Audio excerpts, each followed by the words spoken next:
Daa'ima jaldoo biiroo yookaan goorillaa fakkaattuutu biyya Rwaandaatti mul'ate jechuudhaan miidiyaan Afrimax gabaase.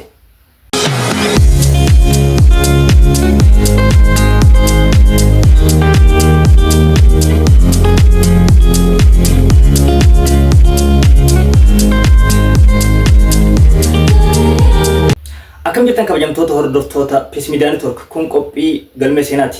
Galmee seenaa keenyaatiin seenaa ajaa'ibaa takka qabadhee isin dhufeetiin jira. Sagantaa kana qopheessee kan isin dhiyeessu an Ibsaa Masraaji. Hanga xumura sagantaa keenyaatti nu hordofaa afeerraa teenya. Spends most of his time in the forest and feeds on grass like an animal. Bullies. Biyya Rwaandaa keessatti daa'imni jaldeessa yookaan goorillaarraa muraadhaa argame jechuudhaan miidiyaan Afrimax dokumantarii dalagee addunyaadhaan gahe. Daa'imni kun maqaan isaa Zanzibar Eelii jedhama. Lammii Rwaandaati. Haati Zanzibar dura ijoollee 5 qabdi turte. Zanzibar ilma isaanii jahaffaadha. Haa ta'u malee ilmaan Zanzibar dura dhalte hundinuu ijoollumatti irraa dhuman. Sababa kanarraa ka'uudhaan haati Zanzibarii fi abbaan Zanzibar wajjin ta'anii yaa Rabbii ilma nuuf guddatu nuu kenni akka fedheesaa ta'u gosa fedheesaa ta'u ilma nuuf guddatu nuu kenni jechuudhaan Rabbi kadhatanii akka turan dubbatti haati Zanzibar. Akkuma jettitti haati Zanzibar daa'ima akka harkatan miti. Bara 1999tti daa'ima harkatan. Daa'ima kanas maqaa isaa Zanzibar jaaniitti moggaasan. Haa ta'u malee akkuma Zanzibar dhalatee xiqqoo tureen abbaan isaa akka du'ee haati Zanzibar miidiyaa Afrimaxitti himti. Abbaan Zanzibaris duunaan haati Zanzibar bakka haadhaatii fi bakka abbaa buutee daa'ima kana guddifte. Zanzibar gaafa dhalatu qaamaan xiqqaa mataan isaa inumaatu hanga dumuucaa takka jetti. Haati Zanzibar sababa xiqqeenya qaama isaa kanarraa ka'uudhaan akkuma ijoollee amma duraatti nu dura du'a jenneeti yaadaa turre jette. Haa ta'u malee lakkuma qaamni isaa guddachaa deemuun mataa isaatis guddachaa dhufee jette. Eegas booda abdiin lubbuun jiraachuu danda'a jettu nama isa dhuftee jette lakkuma inni guddatuun qaamni isaatis guddachaa dhufnaa jechuudha.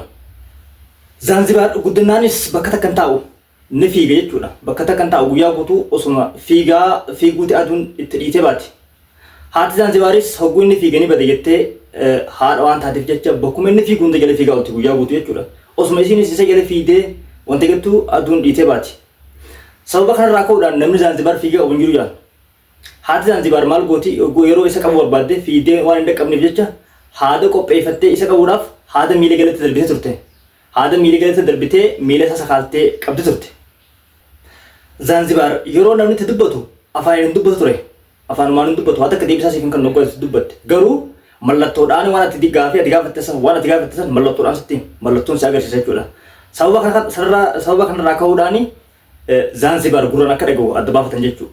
Gurri isaa akka dhagahu Zanzibar gurraan dhagahe waan jedhu sababa hoguu gaafii gaafatan hunda gaafii san deebisuudhaaf mallattoon namatti himuuni bakka Zanzibar gurraan qabaa waan jedhu adda baafatan.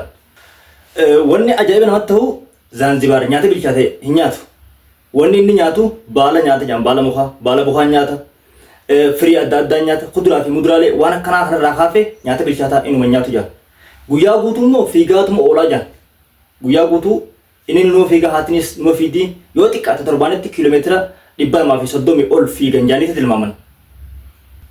Sababa kanarraa ka'uudhaan warri ollaa hawaasni ollaa isaanii jechuudha hawaasni gandaa Zanzibar akka jaldeessaa yookaan akka jaldeessaa tokkotti ilaalan nama jaanii namummaa keessatti isaan isaaman jechuudha. Namaa miti jaanii waan jiru takkatti amanan. Maaliif wanni inni nyaatu nyaata bilchaate nyaatu baala nyaataa firii mukaa nyaataa kuduraa fi muduraalee waan akkanaa kana malee nyaata bilchaate hin nyaatu waan ta'eef guyyaa guutuu fiigaatuma oola waan ta'eef sababa kanarra dhaabbatanii mucaan kuni namaa miti jaldeessaa jedhaniin ture jechuudha. Gaafa kana jaaniin garuu haati isaa akka malee akka aartu dubbatti. Akka malee jechuun numa gaafa waan kana daa'ima isaaniitiin akka jaaniin gaafa dhageessu akka malee akka aartu akka dallantu miidiyaa Afrimaxitti himte. Inuma warri miidiyaa Afrimax gaafa dokumantarii kana waraabuudhaaf gara isaaniitti deeman mucaan dura fiigaa ture akka dura fiigaa ture dubbatan dokumantarii keessatti jechuudha. Mucaan dura fiigaa jechuun kaameraa dura dhaabbachuu dide jechuudha. Haati immoo jala fiidee qabdee sossobdee isaan dura fiddee hanga miidiyaan kuusa jechuun sagantaan sun waraabamutti sagantaan sun waraabuudhaaf jalqabuudhaaf hanga sa'aatii 3 akka nutti fudhate jedhan dokumantarii keessatti jechuudha warri miidiyaa Afrimax. Mucaa guutiin kaameraatti qaba mucaan kaameraa dheessa jechuudha. Gaafa kaameraa dheessu haati immoo jala fiidee qabdee sossobdee fiddii amma sun kaameraatti qaban duruma fiigaa osuma akkasii qabuudhaaf sagantaa kana jalqabuudhaaf hanga sa'aatii 3 fudhatee jira warri miidiyaa Afrimax dokumentari isaanii keessatti jechuudha. Ijoolleen ganda isaanii ijoolleen gandaa jechuudha. Ijoolleen ollaa hawaasni gaafa Zanzibar arkan jaldeessi dhufe yaanii jala fiigan jechuudha. Akka nama jaldeessa qabatee tokkotti akka nama jaldeessa qabee wanti guduu tokkotti jaldeessi dhufe yaanii hoggoo haati isaa fa'aa qabdee jala fiigdee qabdee hogguu deemtuun jaldeessi dhufe fa'aa yaanii jala fiigaa itti goohaa turan. Yeroo kana Zanzibar nama waan sodaatuuf jecha dura fiigee dheessaa jechuudha. Sababa kanarraa kan ka'e hedduu haati isaa rakkachaa akka turte miidiyaa Afrimaxitti himte. Hogguutiin isa qabdee deemtuun ijoolleen jaldeessi dhufe jettee ijoolleen goohaa jala deemti. Gaafa kana inni immoo nama ni dheessa waan ta'eef jecha ni baqataa. Haati isaa as jidduutti hedduu rakkachaa turte jechuudha. Haala taatee kana hunda hubachuudhaan warri miidiyaa Afrimax hawaasa naannoo sanii warra ollaa isaanii gaafii gaafatan. Maaliif daa'ima kanaan jaldeesse jettanii maaliif osoo jaldeesse ta'uu isaa akkamitti mirkaneeffattan maalirraa kaataniitii mucaa kana jaldeesse jettanii yaamtan waan jiru gaafii dhiyeessee fi sababa kanaaf deebiin hawaasni yeroo sun deebiseef maali daa'imni kun muka baala mukaati nyaataa firii mukaa nyaataa buduraaf kuduraalee adda addaa deemee nyaata malee nyaata bilchaatee nyaatu kanarra dhaabbannee mucaan kun namaa miti jaldeesse jennee murteessine jechuudhaan miidiyaa Afrimax timan warri ollaa isaanii jechuudha. Dokumentariin filmii warri miidiyaa Afrimax hojjetee sooshaal miidiyaa irratti gadlakkise kun addunyaa guutuurra naanna'uudhaan namoota hedduu bira gahee faffacee jechuudha.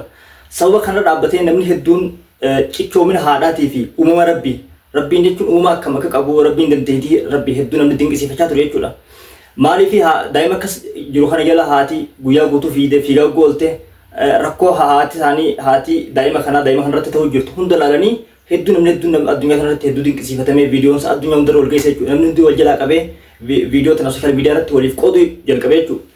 Sababa kanarraa ka'uudhaan namni hedduun akkamitti daa'ima kana gargaaruu dandeenya daa'ima kana akkamitti gargaara waan jiru yaada akkasii ka'ee yaada namoota hedduutiin goofandimiin baname jechuudha. Goofandimiin deeggarsa daa'ima kanaa wallaansaa fi hundaaf oolu jechuudha. Gaafa goofandimiin banamu yeroo muraasa keessatti maallaqni miiliyoonaan lakkaa'amu walitti qabame. Zanzibar gaa akkuma maallaqni argameen duratti gaa hawaasa keessatti namaa miti jaldeessaa bineensa jedhamee maqaan hedduun bahamaa fi kan ture mana barumsaa namoonni qaama hir'uun jechuun namoonni qaama hir'uu ta'an bakka itti baratan warri akkasaa jechuudha. Daa'imman akkasaa kun bakka itti baratanitti akka baratu taasifame jechuudha. Gaafa kana jalqaba gaafa daa'ima mana barumsaatti ijoollee keessatti gaafa makan Zanzibaariin dheessa ture huccuma isaanii jalatti dhokachaa ture jechuudha. Huccuma isaanii jalatti fa'aa dhokachaa ture. Boodarra immoo barattoota isaa wajjin baratan kana wajjin waliigalaa akka dhufe fa'aa himte haati Zanzibar. Boodarra daa'imman wajjin waliigalaa dhufe san booda barnoota illee fudhachaa dhufe jechuudha. Haalli duraan jaldeessaa namaa miti jaanis gara namummaatti akka jijjiiramaa dhufe himte haati Zanzibar.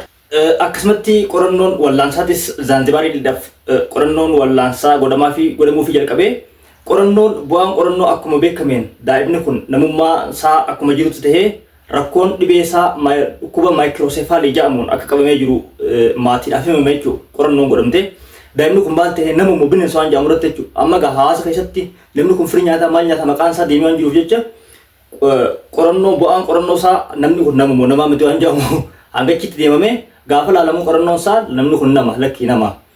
Rakkoon isaa immoo dhukkuba maayikirooseefaalii jedhamuun qabamee jira wanni jiru adda barame jechuudha. Zanzibar gaa ka duraan ogguutiin ijoollee arke nama gaafa arke nama dheessee karaa bosonaa fiiguu mukkeen jalatti huruma keessatti gaafa nama arke nama dhokatu arraan tanaa hariiroo namaa wajjin uumee mana barumsaattis daa'ima hedduu wajjin lakkuma harkaa deemuun magaalaa keessattis nama hedduu wajjin lakkuma harkaa deemuun nama wajjin walitti dhihaatee yeroo ammaan tanaa qorannoon fayyaa isaattis ilaalamtee rakkoon isaa maali waan jedhamu dhibee inni qabamee jiru maayikirooseefaalii dhukkuba jedhamuun qabamuun isaa egaa adda barame booda arra daa'imni kun gargaarsa rabbumaatu gargaarsa godheef gaa sababa kana godhee rabbiin gaafa si gargaaruudhaaf deemu rabbiin gaafa rakkoo keessa baasuu deemu obsa haadha isaa laalee haala haadha isaa obsitee daa'ima kana rabbiin naa kan jettee osoo hin jibbin osoo hin tanjiin ilma siiti akka fadhiisoo ta'e hamaa ilmi hamaan qabu qabdee bakka hojii rakkachaa turte rabbiin obsasii kana hunda laalee hara kanaan daa'imni kun akka wallaansallee akka gargaarsallee harkattu rabbii sababa rabbiin taasifamee fi yeroo ammaa gaa daa'imni kuni ka duraan namni hogguu harka jaldeessa jee itti gohaa jala deemu arra suuraa wajjin ka'uudhaaf namni barbaada jechuudha. Suuraa wajjin ka'uudhaaf jecha namni hedduun karatti qabee tatara. Duratti jaldeessa jee namni ari'a. Arraan tan ammoo suuraa wajjin ka'uudhaaf namoonni hedduun sadarkaa barbaadan irra jira jechuudha. Duratti muka keessa dhoqqee keessa jechuun qulqullinni eeggatu ture. Arramaan tan immoo uffata bareedaa uffataa siree bareedduu uffata bareedaa uffatee rafaa.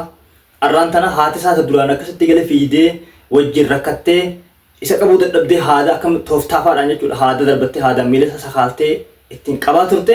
Arraan tanaa rabbiin aafiyaa buusee fi ishiilleen haala bareedaa keessa akka duraan itti fiidee wanta jechuun hundinuu irraa hafee haala bareedaa keessa jiranii jechuudha. Sagantaa kanarraa wanni nuti barannu waa hedduudha jeetiin amanaa. Namni tokko gaafa rabbitti hirkatee gaafa wanni hundinuu rabbi biraa dhufte jee gaafa rabbitti amanee gaafa obsee rabbiin wanta akka sababa godhee keessan hawaasuu akka danda'u irraa barannaa waan jiruun qaba. Sagantaa tana qopheessee kan isin dhiyeesse ani Ibsaa Masraajii. Sagantaa teenya arraan tanaa asumatti xumurra. Warri chaanalii keenya faaree taatan subscribe, like, share godhuudhaan akka hordoftan asumaan isin gaafannaa. Waan hordoftaniif galatoomaa isiniin jenna.